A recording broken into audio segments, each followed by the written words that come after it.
Hello students, कैसे हैं आप सभी। मैं पूनम तिवारी आप सभी स्टूडेंट्स का Hindi grammar bye Poonam Tiwari channel पर स्वागत करती हूं। आप सभी का अभिनंदन करती हूं, वंदन करती हूं।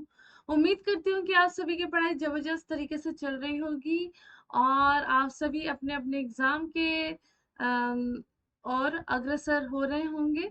और आज मैं आप लोगों के सामने कन्यादान चैप्टर का, कन्यादान कविता का मैं आप लोगों को एमसीक्यू लेकर आई हूँ, जो कि मोस्ट इम्पॉर्टेंट वन है। अगर आप इसे पढ़ लोगे तो यकीन मानिए कि आप लोग का पूरा चैप्टर का रिवीजन यहाँ से हो जाएगा।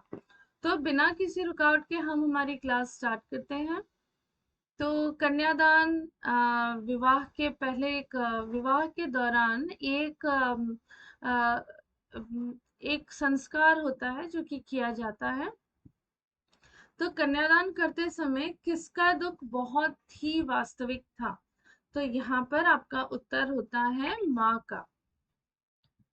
लड़की की माँ दुखी थी क्योंकि उसकी कन्या ही उसकी एकमात्र पूंजी थी। क्या थी एकमात्र? मैंने आपको आंसर बता दिया, पूंजी थी। ठीक है। फिर नेक्स्ट प्रश्न होता है, किसे वैवाहिक जीवन के झंझटों और दुखों का ज्ञान नहीं था? तो यहाँ पर उत्तर होगा आपका लड़की को। नेक्स्ट क्वेश्चन, कन्यादान करते समय किसका दुख बहुत ही वास्तविक था? यहाँ पर आपका उत्तर होता है माँ का। लड़की की माँ दुखी थी क्योंकि उसकी कन्या ही उसकी एकमात्र क्या थी? सहारा, बेटी, पूंजी, इनमें से कोई नहीं। उत्तर होता है पूंजी थी। नेक्स्ट क्वेश्चन, किसे वैवाहिक जीवन के झंझटों और दुखों का ज्ञान नहीं था? दुनिया को, साध्वी को, ज्ञानी को, या फिर लड़की को? यहाँ पर आपका उत्तर होता है लड़की को।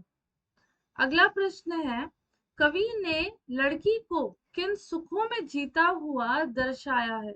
तो यहाँ पर आपका आंसर है काल्पनिक। नेक्स्ट प्रश्न है, किसके दुख को प्रामाणिक बताया गया है? पिता के दुख को, समाज के दुख को, माता के दुख को, या दुनियादारी के दुख को? तो यहाँ पर आपका उत्तर है माता के दुख को। वाटिका थी वह धुंधले प्रकाश की से कवि का क्या तात्पर्य है? सुखों की अस्पष्ट कल्पना, सुरीले और मोहक पक्ष, समझदार वस्त्र और आभूषण की कल्पना?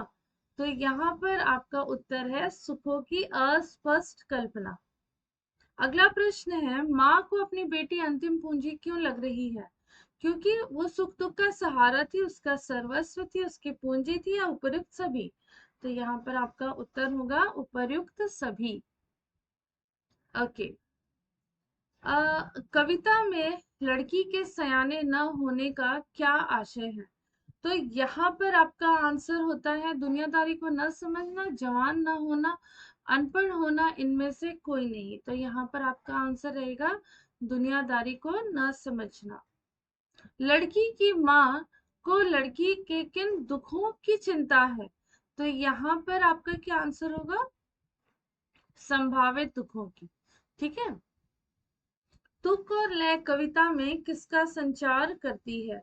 भावनाओं का, सुख का, आनंद का, या फिर मधुरता का? तो यहाँ पर आपका आंसर है आनंद का। अगला प्रश्न है, बहू में थोड़े से गहनों और कपड़ों के बदले क्या खो बैठती है? इज्जत, आजादी, सुंदरता, इनमें से कोई नहीं। यहाँ पर आपका आंसर होता है आजादी। लड़कियां किनकी प्रशंसा सुनकर वहां के हर कष्ट को झेल लेती हैं? तो यहाँ पर आपका आंसर होगा, क्या आपका आंसर होगा? ससुराल वालों की। अगला प्रश्न है, हर कन्या विवाह से पूर्व वैवाहिक जीवन के बारे में कैसी कल्पनाएं करती है? मधुर, कोरी, रंगीन, इनमें से कोई नहीं। तो आपका आंसर होता है रंगीन। अगला प्रश्न, माँ बेटी के प्रति चिंतित क्यों है? क्योंकि वह सरल और भोली है, स्वार्थी है, झगड़ालू है, या चालाक है?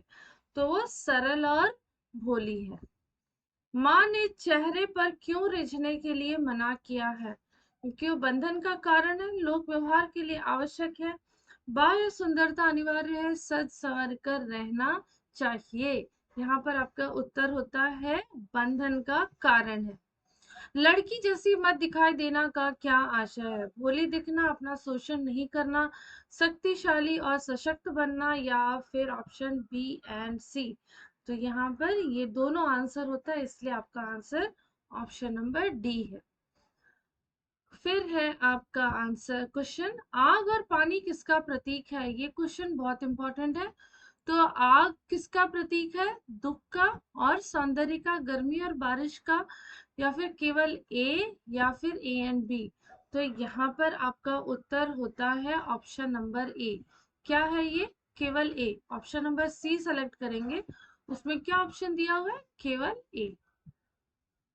कन्यादान कविता के रचयिता कौन है? ऋतुराज, सूर्यकांत त्रिपाठी, निराला, उत्साह अट नहीं रही है, जिन इन्होंने अट नहीं रही है लिखा है। तुलसीदास, किसने लिखा है? तुलसीदास जी ने क्या लिखा है? राम लक्ष्मण परशुराम संवाद। और सूरदास जी ने कौन सा चैप्टर लिखा है? कौन सा?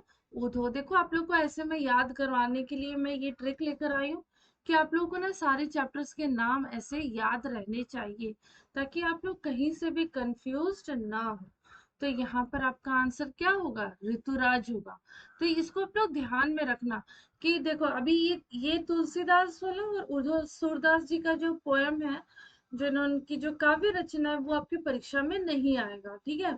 तो इस टर्म 2 में नहीं है, लेकिन आप लोग को क्या याद रखना है? कन्यादान ऋतुराज जी ने लिखा है, और उत्साह अट नहीं रही है किसने लिखा है? सूर्यकांत त्रिपाठी निराला जी ने लिखा है, ठीक है? फिर उसके बाद यहाँ पर देखो, लड़कियां स्वभाव से कैसी होती हैं? सरल, कठोर, सहनशील, या फिर चालू होती हैं? तो यहाँ पर आपका उत्तर होगा सरल होती हैं। अगला प्रश्न, धुंधला प्रकाश किसका प्रतीक है? कम रोशनी, अंधेरा, अस्पष्ट सुख, या फिर अशांति? तो यहाँ पर आपका आंसर होगा अस्पष्ट सुख। फिर कविता के शब्दों के द्वारा किसी अवास्तविक वस्तु को वास्तविक सा दिखने को क्या कहा गया है? काल्पनिक शब्द, शाब्दिक सौंदर्य, वास्तविक भ्रम, या फिर शाब्दिक भ्रम? तो यहाँ पर आपका आंसर होता है शाब्दिक भ्रम। अगला प्रश्न है, माँ किसी कमजोर और असहाय नहीं बनने की सलाह दे रही है? बेटी को, ससुराल वालों को, बेटे को, या फिर समाज को? तो यहाँ पर वो अपनी बेटी को कमजोर और असहाय नहीं बनने की वो सलाह दे रही है। माँ ने बेटी को क्या सीख दी? तो अपनी सुंदरता पर और प्रशंसा पर रिझना नहीं, अत्याचार न सहना, तथा अपना शोषण न होने देना, अपना व्यक्तित्व न खोना, या फिर उपर्युक्त सभी? तो यहाँ पर आपका उत्तर होगा उपर्युक्त सभी। क्योंकि देखो यहाँ पर क्या दिया हुआ है, माँ ने अपनी बेटी को क्या सीख दी? तो माँ ने अपनी बेटी को सीख ये दी है कि अपनी सुंदरता और प्रशंसा, तुम्हारी कोई सुंदरता की अगर प्रशंसा करता है, या फिर ऐसे भी तुम्हारी प्रशंसा करता है, तो उसके ऊपर तुम मुग्ध मत होना, ठीक है? मोहित मत होना, और अत्याचार न सहना, और तथा अपना शोषण भी नहीं होने देना, अपना व्यक्तित्व नहीं खोना, ठीक है? ये सारी यहाँ पर सीख दी गई है। तो उम्मीद करती हूँ कि आप सभी को ये चैप्टर का रिवीजन एमसीक्यू बहुविकल्पीय प्रश्नों के द्वारा बहुत अच्छे से हो गया होगा। और अगर ये क्लास आपको पसंद आए तो कमेंट सेक्शन में जरूर कमेंट करिएगा, लाइक शेयर जरूर कर देना, चैनल को सब्सक्राइब कर देना, ताकि आपको इस क्लास की नोट और बेल आइकन पर क्लिक करना बिल्कुल मत भूलना, ताकि अगले क्लास की नोटिफिकेशन जब भी आए आप सभी को सबसे पहले पता चल जाए। Thank you so much. मिलते हैं अगले सेशन में अगले वीडियो के साथ, जहां पर मैं इस चैप्टर की आपको व्याख्या भी बता दूंगी। Thank you so much.